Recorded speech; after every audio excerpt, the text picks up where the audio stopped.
Tranquilidade, morador, a favela é de vocês, a gente só administra. São 2 anos nessa caminhada, não foi fácil, foi difícil, mas graças a Deus chegamos até aqui, com vida, saúde e liberdade. Embora o inimigo tenha tentado, mas Deus tem nos guardado, e hoje agradecemos a Ele por tudo que nós tem conquistado. Vila do João, bonde do Mano Astro, e se o playboy botar a bunda, vai levar metal no rabo, compadre.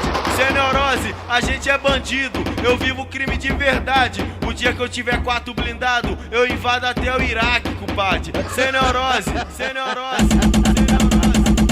Esquema montado no pique de guerra, vivendo com intensidade, pois somos a segurança da nossa comunidade. Não podemos cometer atitude inconsequente, um morador baleado causa revolta na gente, pois a guerra começou, não tendo como evitar. É fácil mexer com a gente, o difícil é sustentar. Uma frase mal falada pode acabar em cobrança. Nova Holanda se meteu num problema que não banca. Tentamos fazer acordo pro bem da comunidade, só que eles escolheram o orgulho e a vaidade. Se é isso que eles querem, então tem que sustentar. Declaramos guerra intensa da Baixa com a NH. O mano trabalha certo, de forma surpreendente, utilizando o poder de mexer com a sua mente. Ambição traz ilusão, o caminho não é esse. Só o playboy pode pensar que a VJ vai ser dele. Tira o cavalinho da chuva pra tu se manter em pé.